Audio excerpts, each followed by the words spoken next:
അപ്പോൾ നമുക്ക് ആദ്യം മണികണ്ഠൻ എന്ന് വെച്ച് തന്നെ തുടങ്ങാം. ആദ്യത്തെ സിനിമയ്ക്കാണ് സംസ്ഥാന അവാർഡ് കിട്ടിയത്. ആദ്യം തന്നെ അഭിനന്ദനങ്ങൾ. വളരെ സന്തോഷം ഇവിടെ വന്നേ. കാരണം നിങ്ങൾ ഒരു ദിവസം നേരിട്ട് കണ്ട് അഭിനന്ദിക്കണമെന്നൊക്കെ ഉണ്ടായിരുന്നു, പക്ഷേ സമയം കിട്ടിയില്ല, താങ്കൾക്കും തിരക്കായിപ്പോയി, അതാണ് കിട്ടിയത്. അപ്പോൾ നമുക്കൊരു കാര്യം ചെയ്യാം, ആ സിനിമയെ തന്നെ, ആ സിനിമയുടെ ഒരു ഹാങ് ഓവർ എന്നായിരിക്കും താങ്കൾ ഒരു പക്ഷേ അടുത്ത പടത്തിലേക്ക് കടന്നത്. ഒരുപക്ഷെ ആ അത്രയും ഹ്യൂജായിട്ടുള്ളൊരു ആ ക്യാരക്ടറേയും കുറേ നാൾ താങ്കൾ കൊണ്ടുനടന്നതാണ്, ആൾക്കാർ കൊണ്ടുനടന്നതാണ്. താങ്കൾ മാറിയാലും ആൾക്കാർ മാറാൻ സമ്മതിക്കില്ലായിരുന്നു. ഈ സിനിമയിലേക്ക് ചെന്നപ്പോൾ പുള്ളി ആദ്യം ആവശ്യപ്പെട്ടെന്തായിരുന്നു? ഞാൻ വ്യാസഞ്ചേട്ടനെ എനിക്ക് പരിചയപ്പെടുത്തായിരുന്നു വ്യാസഞ്ചേട്ടൻ്റെ അസിസ്റ്റൻസായിട്ടുള്ള രണ്ടുപേര്, മിഥുനും പ്രജിത്തുമാണ്. അപ്പോൾ അവർ കമ്മട്ടിപ്പാടം കഴിഞ്ഞിട്ട് വളരെയധികം പേടിച്ച് നിൽക്കുന്നൊരു സമയമാണ്. എനിക്ക് ഇപ്പോൾ താങ്കളൊക്കെ വിളിച്ചപ്പോൾ തന്നെ ഞാൻ എന്താ പറയുക, ആരോടും സംസാരിക്കാൻ പറ്റാത്തൊരവസ്ഥയിലിരിക്കുമ്പോഴാണ് ഇവർ വന്ന് പറയണത്. അപ്പോൾ ഇവരെൻ്റെ കുട്ടിക്കാലം മുതലുള്ള, അവരെ ചെറുപ്പം മുതൽ എനിക്കറിയാം. അപ്പോൾ അവർ പറഞ്ഞ്, ചേട്ടാ ഇങ്ങനെ കഥ കേട്ട് നോക്ക് വ്യാസൻ എന്ന് പറഞ്ഞ്. ഞാൻ പറഞ്ഞ്, വ്യാസനേട്ടൻ വേറെ എന്താ ചെയ്തേക്കണമെന്ന് വെച്ചു. സിനിമ പുള്ളി ചെയ്തിട്ടില്ല, പക്ഷേ ഒരു 30 വർഷമായിട്ട് സിനിമയുടെ കൂടെ ഉണ്ട്. റൈറ്ററാണ്, പ്രൊഡ്യൂസറാണ്. അപ്പോൾ അദ്ദേഹത്തിന് സിനിമ നന്നായിട്ട് അറിയാം. ചേട്ടാ കഥ കേൾക്കുക. അപ്പോൾ എനിക്ക് പേടി കൂടുതൽ ഈ പുതിയൊരാൾക്ക് ഞാനൊന്നാമത് ഒരു ഡയറക്ടറെ ആക്ടറാണെന്ന് വിശ്വസിക്കുന്ന ആളാണ്. ഡയറക്ടർ എന്ത് പറയുന്നു അത് 100% നന്നായി ചെയ്യുക.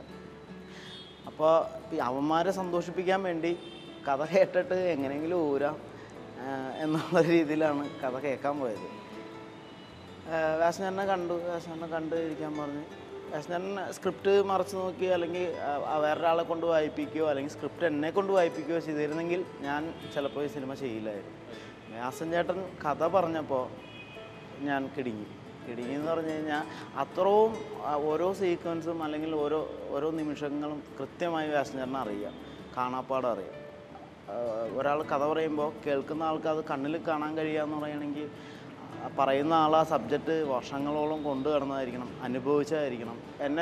എൻ്റെ ഒരു ചിന്തകൾ തന്നെ മാറ്റിക്കളഞ്ഞു. അതായത് പുതിയ ഡയറക്ടേഴ്സിനെ പേടിക്കേണ്ട കാര്യമില്ല. അവർ എത്രത്തോളം അത് പഠിച്ചിട്ടുണ്ട്, എത്രത്തോളം അവർക്ക് ആ സബ്ജക്റ്റിനോട് വിശ്വാസമുണ്ട്, അത് നോക്കിയിട്ട് ഡേറ്റ് കൊടുക്കാം. നമ്മൾ സീനിയേഴ്സിനെ മാത്രം പരിഗണിച്ചുകൊണ്ട് പോകണ്ട, അല്ലെങ്കിൽ സീനിയേഴ്സിൻ്റെ പുറകെ മാത്രം നടക്കണ്ട. പുതിയ ആളുകൾക്ക് കഴിവുള്ളവർ ഇഷ്ടംമാതിരി സിനിമയെ പഠിക്കുന്നവരുണ്ടെന്ന് എന്നെ പഠിപ്പിച്ച വ്യക്തിയാണത് എൻ്റെ രണ്ടാമത്തെ ഗുരു. ശ്രീ വ്യാസൻ, താങ്കളെ എനിക്ക് പേഴ്സണലായിട്ട് കുറച്ച് നാൾ അധികമായിട്ട് തന്നെ അറിയാം. ഞാനും ഈ ഇതിലേക്ക് വന്ന സമയം തൊട്ട് താങ്കളെ പരിചയമുണ്ട്. താങ്കളൊരു സംവിധായകൻ ഒരിക്കലും അറിയില്ലായിരുന്നു. താങ്കളൊരു പക്ഷേ റൈറ്ററായിരിക്കാം, നേരത്തെ പറഞ്ഞ പ്രൊഡ്യൂസറായിരിക്കാം. ഈ മണികണ്ഠൻ പറഞ്ഞൊരു പോയിന്റ് എന്ന് വെച്ചാൽ, താങ്കൾ ആദ്യമായിട്ട് പടം ചെയ്യുമ്പോൾ താങ്കൾ ഇത്രയും വർഷം, ഒരുപാട് വർഷം അതിനുവേണ്ടി ഹോംവർക്ക് ചെയ്താണ്. താങ്കളുടെ ഒരുപാട് കണ്ട സാധനങ്ങൾ താങ്കൾ അതിനകത്ത് ഉൾപ്പെടുത്താൻ നോക്കി കാണും. ഇതിൻ്റെയൊക്കെ ഒരു സഞ്ചാരമാണോ ഈ സിനിമ? ഞാൻ മറ്റെങ്ങു നിന്നും പകർത്താൻ നോക്കിയില്ല. അതാണ് എനിക്ക് തോന്നുന്നത് ഈ സിനിമയുടെ ഫ്രഷ്നെസ് എന്ന് തോന്നുന്നു. ഞാൻ അനുഭവിച്ച ഒരുപാട് വളരെ ദയനീയമായി നമുക്ക് സങ്കല്പിക്കാൻ പറ്റാത്ത പലർക്കും സിനിമ എന്നൊക്കെ പറയുമ്പോൾ കേൾക്കുമ്പോൾ എല്ലാവരുടെയും വിചാരം എല്ലാം വെള്ളിക്കരണ്ടി അല്ലെങ്കിൽ സ്വർണ്ണക്കരണ്ടിയായിട്ട് ജനിച്ചായിരുന്നത്. ഈ സിനിമയിൽ ഭയങ്കരമായിട്ട് എത്തിപ്പെടാൻ പോലും ഒരു സാധ്യതയില്ലാത്ത, ഇതൊരു എത്ര എന്നുണ്ടെങ്കിൽ ഒരുപാട് ബുദ്ധിമുട്ടുള്ള മേഖലയാണ്. അത് ജീവിതത്തിൽ നമ്മൾ 10,000 പേരെ ആഗ്രഹിക്കുമ്പോൾ 2 പേരോ 1 പേരൊക്കെ ഒരാളൊക്കെ എത്തുള്ളൂ. അപ്പോൾ അതിനുള്ളൊരു വഴികൾ പോലും ഇല്ലാത്ത ഭയങ്കര ദരിദ്രമായ, അതേസമയം ഒരു ജീവിത സാഹചര്യങ്ങൾ ഭയങ്കര മോശം, ഒരിക്കലും എത്താൻ പറ്റില്ല എന്നെപ്പോലുള്ള ആൾക്ക്. പക്ഷേ ഞാൻ 5ാം ക്ലാസ്സിൽ പഠിക്കുമ്പോൾ എൻ്റെ മനസ്സിൽ വന്ന സിനിമയാണ്. ഞാൻ SLCക്ക് പഠിക്കുമ്പോൾ ആ വർഷം സ്കൂൾ നാടകത്തിൽ അഭിനയിക്കാൻ തീരുമാനിച്ചപ്പോൾ ഞാൻ തീരുമാനിക്കുന്നത് നാടകത്തിൽ അഭിനയിക്കാനല്ല, ഞാൻ ഇനി എൻ്റെ ജോലി സിനിമയായിരിക്കും. അത് ഞാൻ 10ാം ക്ലാസ്സിൽ വെച്ച് ഡിസൈഡ് ചെയ്യണം, സിനിമയിലായിരിക്കും. എൻ്റെ ഏറ്റവും വലിയ ആഗ്രഹം എന്ന് പറഞ്ഞാൽ ഡയറക്ടർ ആകുക എന്നുള്ളതാണ്. പക്ഷേ എനിക്കതിനുള്ള സാഹചര്യങ്ങളില്ല, ഒന്നുമില്ല. അതിനു മുൻപ് എൻ്റെ 8ാം ക്ലാസ്സിൽ പഠിക്കുമ്പോൾ എൻ്റെ അച്ഛൻ മരിച്ചു. അതോടെ ഫാമിലി മൊത്തം കുഴപ്പമായി. 14 വയസ്സിൽ ഞാൻ എത്തുമ്പോഴത്തേനും ജീവിതത്തിൽ ഞാൻ ജോലിക്ക് പോയില്ലെങ്കിൽ വീട് മുന്നോട്ട് പോകില്ല എന്നുള്ളൊരവസ്ഥ. ഞാൻ വന്നത് ഏറ്റവും താഴെയിൽ നിന്ന് 30 വർഷം ഞാൻ കാത്തിരുന്നതാണ്. എനിക്ക് കുറുക്ക് വഴികളൊന്നും ഉണ്ടായിരുന്നില്ല, അങ്ങനെ എത്തി. അപ്പോൾ ആ വഴികളിൽ എൻ്റെ ജീവിതത്തിൽ സംഭവിച്ച ഒരുപാട് സംഭവങ്ങളുണ്ട്. അപ്പോൾ എനിക്ക് പൂർണ്ണമായിട്ടും ഈ സിനിമയിലെ ഈ ഒരു കഥാപാത്രം ഞാൻ തന്നെയാണ്. ഞാൻ മണിയുടെ അടുത്ത് കഥ പറഞ്ഞപ്പോൾ മണി കയ്യൊക്കെ വിറച്ചിട്ട് കണ്ണൊക്കെ നന്നായിട്ട് എഴുന്നേറ്റ്. എന്നിട്ട് അപ്പം ഞാൻ പറയും, എവിടെ പോകണം മണി? ഇല്ല ഏട്ടാ ഞാൻ പോകണം. ഞാൻ ചോദിച്ചു ഇന്ന് എവിടെ പോകണം? ഇല്ല എനിക്കിനി ഇവിടെ ഇരിക്കാൻ പറ്റില്ല. നമ്മൾ ഒരു നടനെ ഒരുപാട് നടന്മാരെ കണ്ടിട്ടുണ്ട്, നമ്മുടെ സുഹൃത്തുക്കളായിട്ടുള്ള ഒരുപാട് ആർട്ടിസ്റ്റ് ഉണ്ട്. ഒരാളുടെ ഒരു കഥ പറഞ്ഞു കഴിഞ്ഞിട്ട് അയാൾ വേറൊരാളായിട്ട് മാറുകയും എനിക്കിവിടെ ഇരിക്കാൻ പറ്റില്ല, ഞാൻ പോകണം, പോവാന്ന് പറഞ്ഞിട്ട് കൂടെ വന്ന മിഥുനെയും ഇവർ പ്രജിത്തിനെയും വിളിച്ചുകൊണ്ടിരിക്കുന്നു. അപ്പം ഞാൻ പറഞ്ഞല്ല മണി നമുക്ക് ബാക്കി കാര്യങ്ങൾ സംസാരിക്കണ്ടേ. ചേട്ടാ ഇത് എൻ്റെ ജീവിതമായിട്ട് ഭയങ്കര ബന്ധമുണ്ട്, ഇത് എൻ്റെ ലൈഫാണ്.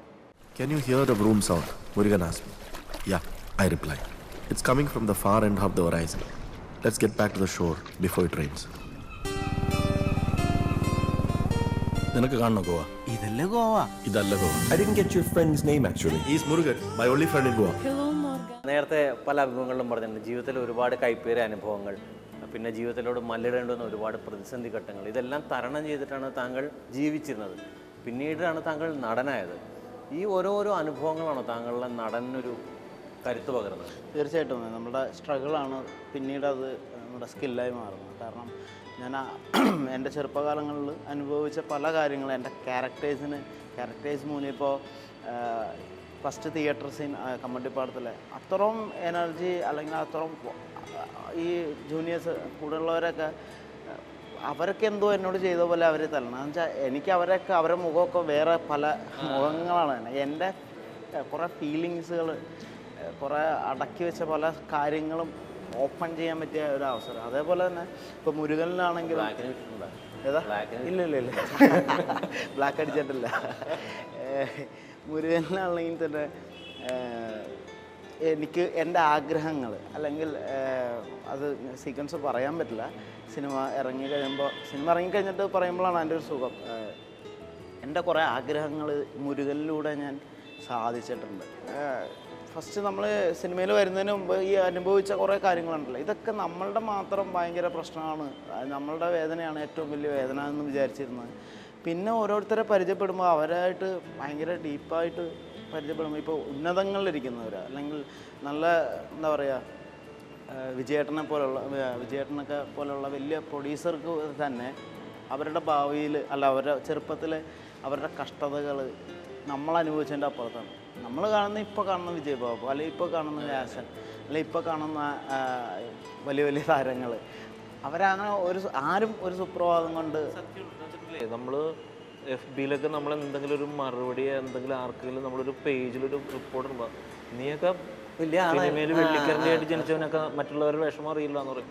എനിക്ക് എടാ ഞാൻ ഇതാണ് അവസ്ഥ എന്ന് പറഞ്ഞാൽ എനിക്ക് തിരിച്ചൊരു സാധനം ഇട്ടാൽ അവൻ എന്താ വിചാരിക്കുക, എന്തിനാണ് ഇവനോടൊക്കെ വർത്തമാനം പറയണമെന്ന് വെച്ചിട്ടാണ് നമ്മൾ അതിന് പറയുന്നത്. നമ്മളൊക്കെ അനുഭവിച്ചു വന്നത് പോലെയൊക്കെ തീവ്രമായ ജീവിതാനുഭവങ്ങൾ ഇല്ലാണ്ടൊന്നും മണികണ്ഠനെ പോലൊരു നടനുണ്ടാകും.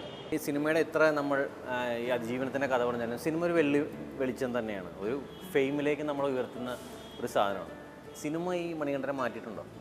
ഇല്ല മണികണ്ഠൻ അത് തന്നെയാണ്. സിനിമ കുറച്ചും കൂടി എന്താ പറയുക സിനിമയോടുള്ള കാഴ്ചപ്പാട്, സിനിമ എന്ന് പറയുന്നത് നമ്മൾ സാധാരണ 100 കൊടുത്ത് ഇരുന്ന് കാണുന്ന സിനിമയല്ല സിനിമ. ആ ഒരു ബോധം വന്നു എന്നല്ലാതെ സിനിമയുടെ മായകളൊന്നും എന്നിൽ ഇതുവരെ പിടിച്ചിട്ടില്ല. അത് പിടിക്കാതെ ഇരിക്കട്ടെ എന്ന് തന്നെയാണ് എൻ്റെ പ്രാർത്ഥന, എൻ്റെ പ്രയത്നവും അത് തന്നെയാണ്. സാധാരണ സിനിമയിൽ അഭിനയിക്കുമ്പോൾ നടനായിട്ട് അഭിനയിക്കുക, അല്ലാത്തപ്പോൾ ഒരു നല്ല മലയാളിയായിട്ട് ജീവിക്കുക എന്നുള്ളതാണ് സാധാരണക്കാരനായിട്ട്. ഇതിൽ പിന്നെ എനിക്ക് മനസ്സിലാക്കാൻ കഴിഞ്ഞത് ഇപ്പോൾ രാജേട്ടൻ്റെ കമ്മട്ടിപ്പാടാണെങ്കിലും വ്യാസഞ്ചാരൻ്റെ അയാൾ ജീവിച്ചിരിപ്പുണ്ട്, ഇപ്പം മിഥുൻ്റെ അലമാര, പിന്നെ അനീഷ് അൻവറിൻ്റെ ബഷീറിൻ്റെ പ്രേമലേഖനം, ഇത്തരം പടങ്ങളാണ് ചെയ്തിട്ടുള്ളത്. പിന്നെ ഒരു കളം എന്ന് പറയുന്നത് ഡയറക്ടേഴ്സായിട്ടുള്ള ആത്മബന്ധം ഉണ്ടെങ്കിൽ നമ്മളിപ്പോൾ ക്യാരക്ടർ നമുക്ക് എത്ര കഴിവുണ്ടെങ്കിലും അല്ലെങ്കിൽ ആ ക്യാരക്ടറിനെ നമുക്ക് കൃത്യമായിട്ട് അറിയാം, ഞാൻ അനുഭവിച്ച സാധനമാണ് എല്ലാം ഓക്കെ ആണെങ്കിലും നമ്മളുടെ ഹെഡ് എന്ന് പറയുന്ന അല്ലെങ്കിൽ നമ്മളുടെ ഗുരു എന്ന് പറയുന്ന ആളുമായിട്ട് ആൾക്ക് നമ്മളെ തൊട്ട് Z വരെ അറിയാം. മണി അതാണ്, മണി ഇതാണ്, മണി ഇത് പറഞ്ഞു കഴിഞ്ഞാൽ ഇപ്പോൾ ചൂടാവും, അത് പറഞ്ഞാൽ അവൻ കരയും, അത് പറഞ്ഞാൽ അവൻ പൊങ്ങിക്കോളും എന്ന് കൃത്യമായിട്ട് അറിയാവുന്നവരെ കിട്ടിയതാണ് എൻ്റെ ഭാഗ്യം. എനിക്ക് തോന്നുന്നത് മണിനെ പോലെ ഉള്ള ബോൺ ആക്ടേഴ്സിനെ നമ്മൾ കെട്ടിപ്പൂട്ടി വെക്കാനും അവരെ അഭിനയിച്ച് കാണിച്ച് പഠിപ്പിച്ചു കൊടുക്കാനും ഒക്കെ നമ്മൾ നടന്നിട്ടൊരു കാര്യമില്ല. കാരണം നമ്മളൊക്കെ ചിന്തിക്കുന്നതിൻ്റെ മുകളിലാണ് ഇവരുടെയൊക്കെ പെർഫോമൻസ്. അപ്പം ഇവരെങ്ങോട്ടാണ് പോകുന്നത്? എന്നോട് പല എൻ്റെ അസോസിയേറ്റ് എന്ന് പറയും, ചേട്ടാ കട്ട് പറയാനില്ല. ഞാൻ പറഞ്ഞു അവൻ പോട്ടെ, അവനങ്ങോട്ട് പോട്ടെ, നമുക്ക് അവിടം വരെ വെയിറ്റ് ചെയ്യാം. 1000 ചിറകുകൾ, കൈവന്ന പുലരികൾ, എവിടെയും പുതുമകൾ, മായുന്നു അതിരുകൾ.